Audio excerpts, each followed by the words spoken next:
അതായത് തുടക്കക്കാർക്ക് കാണാൻ പറ്റിയ ടോപ്പ് 5 ആനിമ. പലരും പറഞ്ഞു കേട്ടിട്ടുണ്ട് വൺ പീസ് തുടക്കക്കാർക്ക് സജസ്റ്റ് ചെയ്യാൻ പറ്റിയ ഒരു ഐറ്റം ആണെന്ന്. ഗൈസ് ഞാൻ പറയട്ടെ, എന്നെ സംബന്ധിച്ച് ഞാൻ ഒരാളുടെ അടുത്തും വൺ പീസ് തുടക്കക്കാർക്ക് പ്രിഫർ ചെയ്യില്ല. സ്റ്റോറി ലൈൻ ആയിക്കോട്ടെ, ആനിമേഷൻ ആയിക്കോട്ടെ, വൺ പീസ് എന്ന് പറയുന്നത് വേറെ ലെവൽ സാധനമാണ്. അതിന് മുട്ടാൻ ഇന്നൊരു ആനിമ ഉണ്ടായിട്ടില്ല.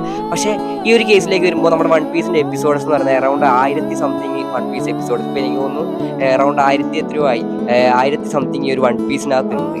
അപ്പോൾ ഫസ്റ്റ് തുടക്കക്കാരായി വന്ന ഒരാൾ ഈ ഒരു ആനിമില് കടന്നു വരുമ്പോൾ ഈ വൺ പീസിന്റെ 1000 എപ്പിസോഡൊക്കെ കാണാൻ പറയുന്നത് അയാളെ സംബന്ധിച്ച് വലിയ ഒന്നാമത്തെ സാധനമാണ് ഡെത്ത് നോട്ട് എന്ന് പറയുന്ന ഒരു ഐറ്റം.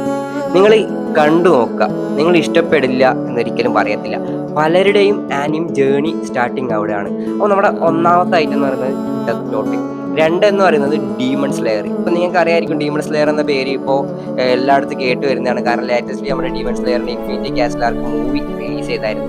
അപ്പോൾ നിങ്ങൾ കേട്ടിട്ടുണ്ടാവും. അപ്പോൾ രണ്ടാമത് കാണുമ്പോൾ ഞാൻ സജസ്റ്റ് ചെയ്യുന്ന സാധനമാണ് ഈ ഡീമൺ സ്ലെയർ എന്ന് പറയുന്നത്. ഇനി തേർഡ് വൺ എന്ന് പറയുന്നത് അറ്റാക്ക് ഓൺ ടൈറ്റൻ. ഞാൻ പറയുന്നത് നിങ്ങളുടെ ജീവിതത്തിൽ മസ്റ്റ്ലി നിങ്ങൾ കണ്ടിരിക്കേണ്ട ഒരു ആനിമാണ് ഈ അറ്റാക്ക് ഓൺ ടൈറ്റൻ എന്ന് പറയുന്നത്. ഇനി ഫോർത്ത് വൺ എന്ന് പറഞ്ഞു കഴിഞ്ഞാൽ വില്ലൻ സാഗ.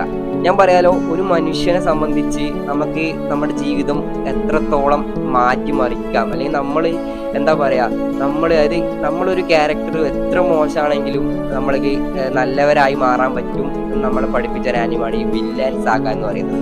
അപ്പോൾ ഇനി അഞ്ചാമത്തെ എന്ന് പറയുമ്പോൾ നമ്മൾ ചെറുപ്പം തൊട്ടേ കേട്ടിട്ടുണ്ടാവും നമ്മുടെ ഗോകുവിൻ്റെ സ്വന്തം നമ്മുടെ ഡ്രാഗൺ ബോൾ. അപ്പോൾ ഡ്രാഗൺ ബോളും ബിഗിനേഴ്സിന് കാണാൻ പറ്റിയ ഒരു ആനിമാണ്. ഈ ഒരു 5 ആനിമാണ് ഞാൻ നിങ്ങൾക്ക് വേണ്ടിയിട്ട് ബിഗിനേഴ്സിന് വേണ്ടി സജസ്റ്റ് ചെയ്യുന്നത്. അപ്പോൾ നിങ്ങളുടെ ആനിം ജേണി എവിടെ നിന്നാണ് തുടങ്ങിയതെന്ന് നിങ്ങൾ പറയാം. അപ്പോൾ ഗൈസ്, അടുത്ത വീഡിയോയിൽ കാണുന്നവരെ നിങ്ങൾക്ക് എല്ലാവർക്കും ഗുഡ് ബൈ. അതുപോലെ തന്നെ ആനിം കണ്ടന്റ് റിലേറ്റേഴ്സിന് വേണ്ടി നിങ്ങൾ ഈ പേജ് ഫോളോ ചെയ്യുക, അതുപോലെ തന്നെ ഈ ചാനൽ സബ്സ്ക്രൈബ് ചെയ്യുക. സോ ഗൈസ്, അപ്പോൾ എല്ലാവർക്കും